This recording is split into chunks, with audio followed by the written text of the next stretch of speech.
the Arch Gaming Network is proud to bring you this board game review. Now here's your host, Sean Smith. Hello, and thank you for stopping by. I'm Sean Smith for the Arch Gaming Network. For my very first review, I wanted to take a look at a game from a St. Louis-based company called Gateway Games.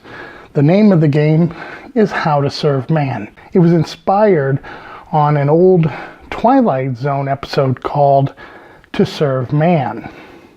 The game is a light worker placement game for 2 to 6 aliens, humans, where you take on the role of an alien competing on an alien cooking show. You're going to battle other competitors, try to impress the judges with the recipes that you complete, and you're going to watch out for those special events that always happen on these cooking shows that'll throw twists into the game. To win this cooking show, you'll need to have the most points at the end. So let's take a look at the setup, the gameplay, and then at the end, I'll give you my final thoughts.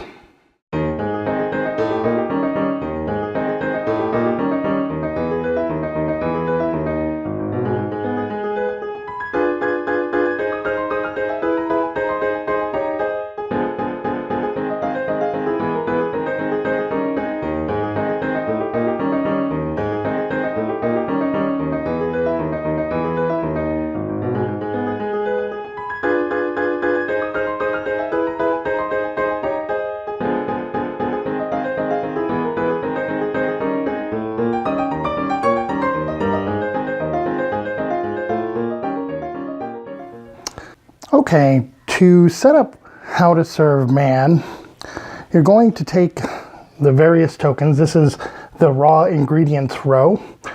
You have your spices, your carbs, your fats, your humans, and your vegetables, and place them in front of the appropriate bin. You have the vegetable bin, the meat pens, and the pantry. Along this side, you have your cooked ingredients. So you have your oven baked, your fried, and your boiled veggies and humans for both. The pink icons, or the pink tokens, are your blended items, so put those in front of the blender. Then each player is going to take a player mat, and this player mat has a section for raw ingredients, cooked ingredients, and then a nice cheat sheet for all the various options that you can do during your turn, and gives you a nice little layout of the turn. Each player will then get their 3 chefs. You have your master chef, and then your 2 sous chefs.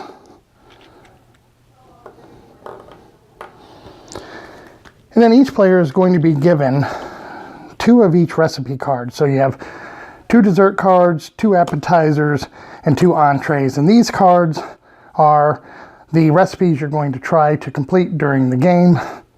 Each one is worth certain points.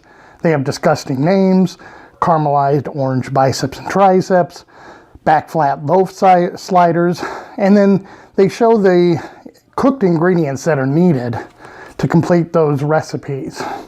So each player will get 2 of those. Additionally, each player will get 3 judge cards. These judges can add or subtract points based on the recipes that you turn in. And each player will choose the one they want to keep. So let's say they want to keep this one. This means they get 3 victory points every time they turn in a recipe that has a boiled veggie. So they're going to keep that, turn the rest in. They're then going to shuffle the judge cards, put out 3 judges. You have your event cards, shuffle those up and put them next to the board. Then the remaining entrees, appetizers, desserts you put out. Then you'll determine who's the starting player. They'll get that token. You put your color starting at 0. And now you're ready to play the game. Okay, so the object of the game is to have the most points, of course, at the end of the game by completing recipes and trying to get points from judges. You can also get some additional victory points based on some of the items that you do with your Master Chef. The first player to reach 50 points will, in effect, end the game, meaning that everyone will continue to play their chefs until everyone has used them all, and then we'll do some end of game scoring, and after that, whoever has the most points is the winner of the game. So on your turn, if you're the first player, you're looking at your recipes and trying to decide, which one you are going to try to complete first. This is an easy one worth 5 points. So maybe that's the one you're going to go for. So on your turn, you're going to take one of your chefs, the Master Chef or one of your sous chefs, and you're going to place them anywhere on one of the 11 stations. So you have 3, 4, 5, 6, 7, 8, 9, 10, 11, and then you can perform that action. So let's say I wanted to go to the pantry. I can take any 2 number of items. I could take 2 of the same, or I could mix and match. Then I could place those in my raw ingredients area. Then the next player will take one of their chefs and place them somewhere else on the board. And that will continue around the table until everyone has used up all of their chefs. Then the first player token will move to the next player. Everyone will gather up their chefs and you'll start again. So what are the various spots on the board? Well, along this row you have your raw ingredients. So if you put a chef here, you can take 2 veggies. Here you can take 2 meats or humans. Here, we already said you can take 2 of your pantry items. Then along this row, you have your cooking stations.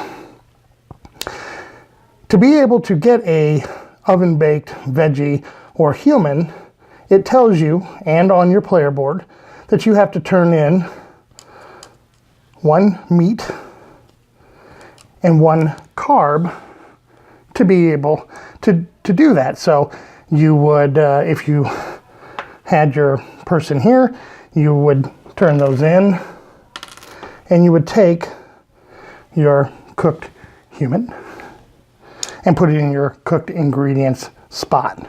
Over here is another cooking station.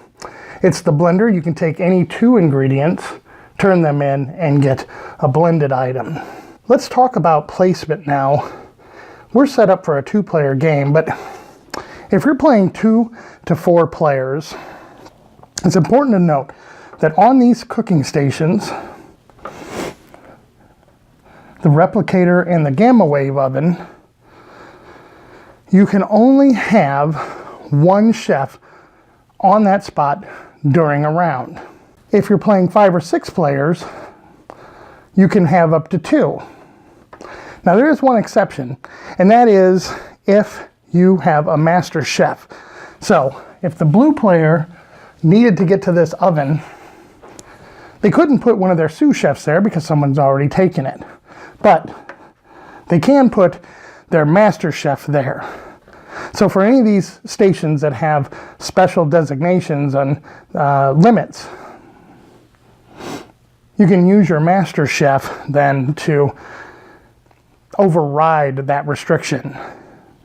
So a station can never have more than 2 people on it during a turn unless you're playing a 5 or 6 player, and then you can have no more than 3. Now the raw ingredients, you can have any number of chefs, and the board tells you. The presentation table, also any number of chefs. You also have a cookbook. Now if you need more recipes or you don't like the ones that you have, you can come here, and only Master Chefs can go to this spot. And then you can draw any 3 recipe cards, keep one, and discard the other 2. And also note, if during a round you are the very first Master Chef to come to this spot, you get 2 victory points. Okay, so let's talk about the other 2 workstations on the board. You have the replicator and the gamma wave oven. The replicator allows you to take one cooked ingredient, turn it in, such as the human, and get 2 back. So you're basically, turning in one to get a second one. But you lose 2 victory points when you do this. However, it's a quick way to get a cooked ingredient if you're needing it. The other one is the gamma wave oven. Let's say the blue player really wanted to get to the oven, but the red player is already here.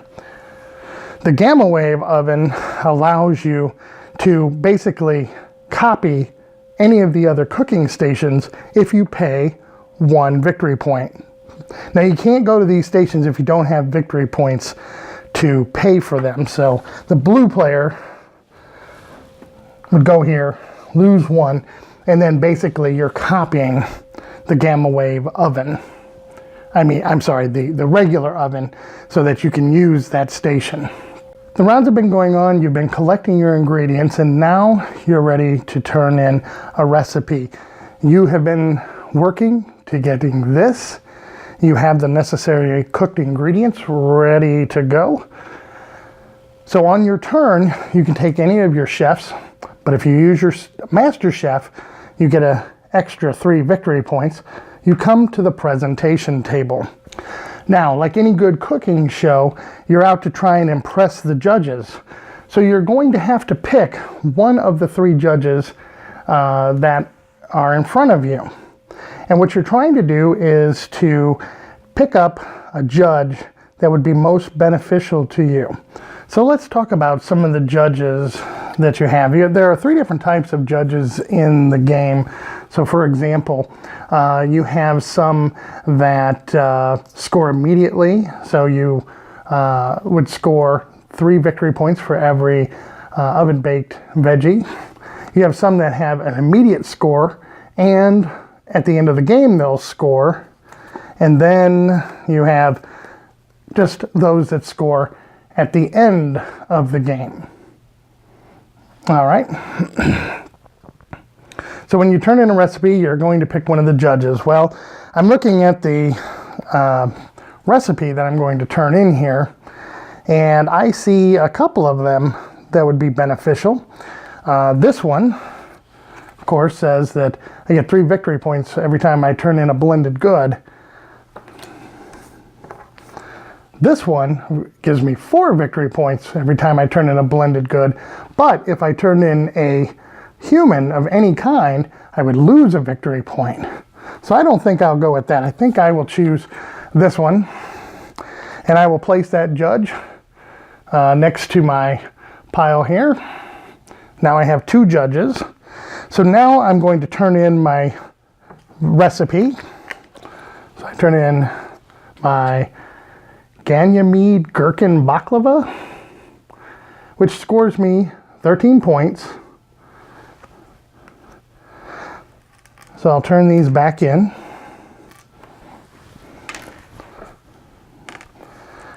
So in addition to the 13 points, I also get 3 points because I used my Master Chef. And then I look at my judges, and I get 3 points for every blended item I turned in. So I turned in one of those, so that's an additional 3 points there. And I turned in 2 of the boiled veggies, so I get 6 points. So these 2 judges were worth 9 points, plus 13, so 22 points, plus 3, so I have 25 points for the red player.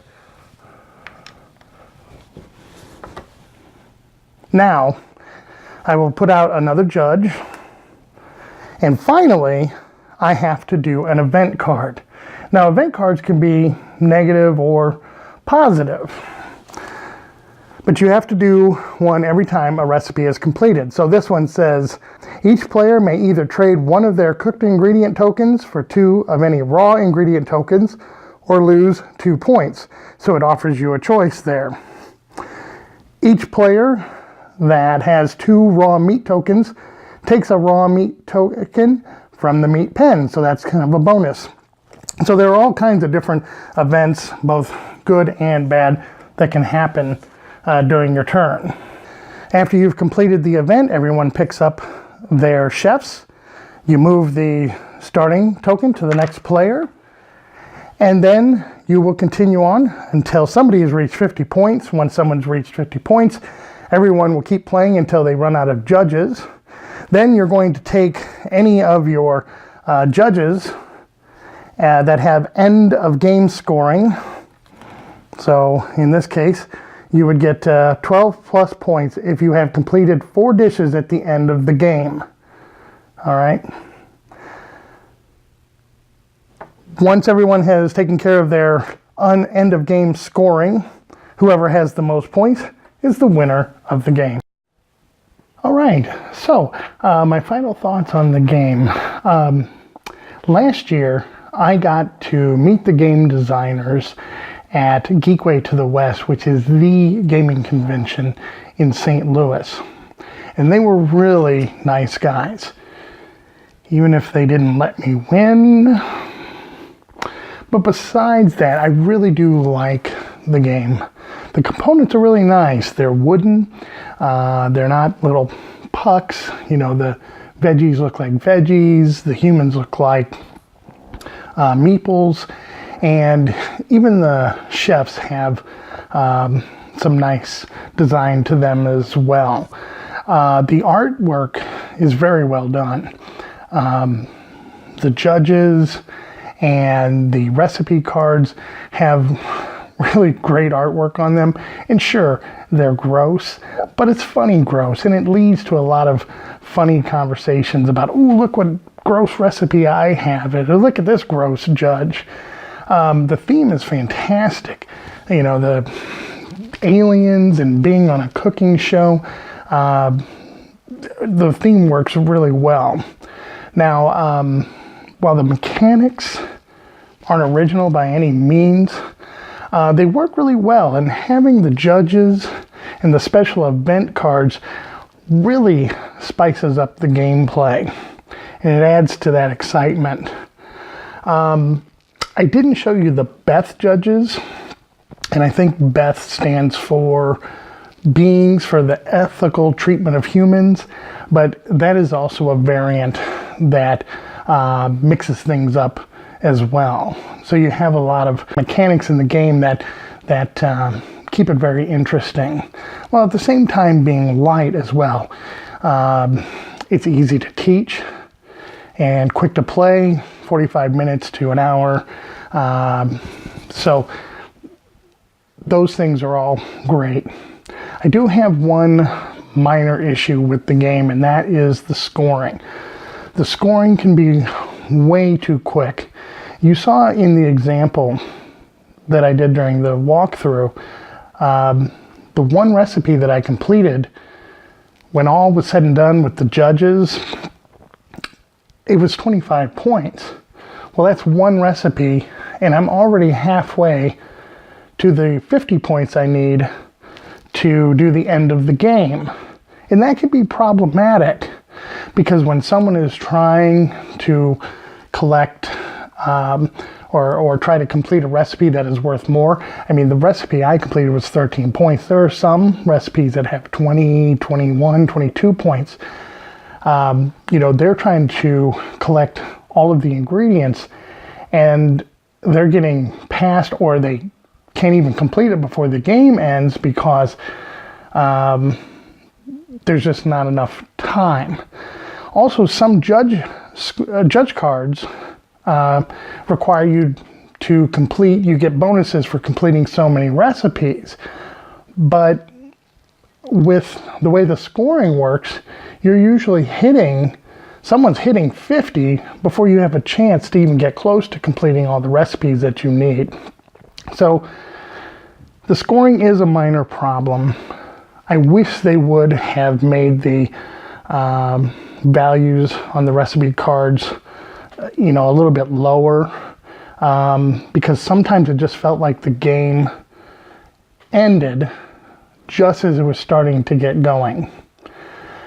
Even with that said, we found during our testing that scoring usually was fairly close, unless someone was trying to collect a couple of big recipes to try and do it at the end, and then boom, the game ended. But other than that, the scoring usually was fairly tight. So aside from the scoring mechanism, I really do enjoy this game, and I love showing it to new people just to show them the theme. And once they, get past the fact of the silliness of it, everyone that's played it has enjoyed it as well. So for those reasons, I give it a 9 out of 10.